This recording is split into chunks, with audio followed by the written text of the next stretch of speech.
the Oklahoma City Thunder. They are currently the third team in the Western Conference, Toddy. What are your thoughts on this early Oklahoma City Thunder team? I think it's kind of a combination of Shai kind of becoming a superstar and Chet being healthy and kind of just going out there and doing his game. They got a lot of other young, great players. J-Dub is another guy who's been playing very well for this team. You got guys like the other Jalen Williams, who they just got back due to injury. But really, the engine that's kind of just been going with this team is, obviously Shai Gilgeous-Alexander and Chet Holmgren.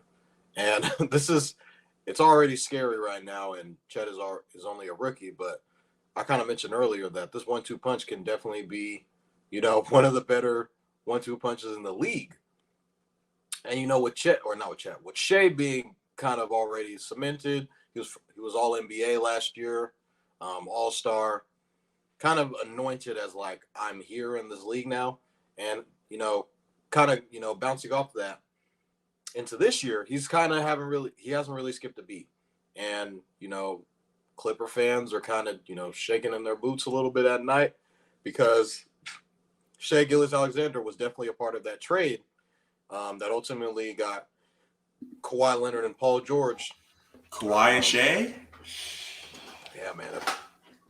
I mean, you kind of saw it early because in those playoff series, when it was they were going against the Warriors and, Pat Bev, Lou Williams, all those guys, they were a very feisty team. A lot of people didn't really think of anything of the Clippers. And a young Shai Gilgeous-Alexander was on that team. And, he was coming off the bench and, he was getting his minutes here and there. So we would definitely see flashes of him going against, KD and it was the KD Warriors, basically. So, and I believe they won 2 games in that series. So they took them to 6 games. So those series were very competitive. And so we wanted to see what Shai would be like, coming off of that. I'm going to the next year. And then ultimately he gets traded, to Oklahoma City. Is usually when someone gets, and this is after Russ and after the whole, Russ, Melo, Paul George scenario. And you're kind of just wondering, like, what's OKC going to be now? And then, over time, Sam Presti, is accumulating all of these draft picks. And, you're just hearing things about them having like 13 or like, I don't know how many picks it is over like the next like 6 seasons, but it's like 24. It's 24 first round picks. Yeah, first round draft picks. And they're just acquiring talent, drafting young guys. They're drafting guys like J-Dub. Drafting like guys like Josh Giddey, obviously, stuff that he's kind of been going through. You're drafting guys like Chet Holmgren. And you acquired a Shai Gilgeous-Alexander to kind of be the forefront for all of that. And it's definitely paid off. As Kevin already mentioned earlier, they're third in the West. I mean, this is a stacked West that we talked about, filled with teams like the Suns, who haven't really gotten to start clicking. And obviously the defending champs and the Nuggets, the Lakers, the Timberwolves are freaking. All right, you said too many names. Go ahead and say the Kings, bro. Don't get disrespectful. And then, the Kings. They're the Kings. But, like this West is just so compacted and has so many different teams. And it's like usually the person that comes out of the West is supposed to be winning the finals, apparently. So for this OKC team to be playing as well as they are and to be as young as they are, it's unprecedented.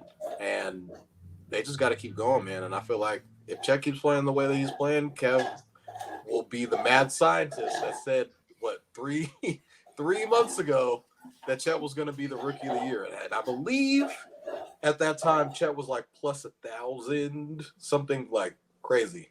It was the odds are obviously way down now, but if you would have put money on back then when Kevin said to bet on Chet Holmgren to win rookie of the year, you would be looking great right now. You would look like a genius right now. But like I've said, Kev, he's had some wild takes in the past. Some things he's just he keeps throwing stuff at the wall to see what sticks. So this Chet Holmgren take is making him look like a genius right now. Sticking. That shit is sticking to the wall and you can see it. But like Toddy mentioned, Chet Holmgren, Rookie of the year. The past 5 games, averaging 24 points, 9 rebounds, 3 assists, 3 blocks a night, shooting 55 from the field, 41 from the 3, and 79% from the free throw. And we all mentioned Shai Gilgeous-Alexander. Toddy mentioned that they brought this guy in to be the general for this team. They got a lot of young guys that need someone to really just step into that role and lead them. In his last 5 games, averaging 34 points, 5 rebounds, 6 assists, 2 steals, 1 block, shooting 59% from 3, or from the field, 50% from 3, and 98% from the free throw line. Toddy, there has never been a duo in the NBA history, 76, 78 years, maybe, however long the NBA has been going on, there's never been a duo to both be in the 50, 40, 90 club. And Chet Holmgren and Shai Gilgeous-Alexander are on track to be there. So for those of you guys who don't know what the 50, 40, 90 club is, just being super efficient, you're shooting 50% from the field, 40% from the 3, and 90% from the free throw line. There's people like Kevin Durant who's done it twice, Kyrie Irving, Steph Curry, Malcolm Brogdon, Steve Nash did it 4 times. Yeah, Steve Nash was a guy that did Dirk Nowitzki, Reggie Miller, Mark Price, and Larry Bird did it twice. Those are like legends. Legends. This is something that is going to be crazy to see if this is going to be the first duo to ever do it. And you look at the record book and say Oklahoma City Thunder, the old Supersonics team.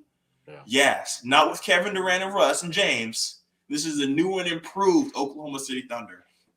This winning streak, unfortunately, came to an end in a crazy battle against the 76ers when Joel Embiid and Chet Holmgren went basket for basket. Chet Holmgren did not back down, and that's what you love to see. By the way, I don't want to say it, but I think this team is a playoff lock. I had them in the play-in. I think this is a team that can for sure make the top 6. OKC versus SAC in the first round.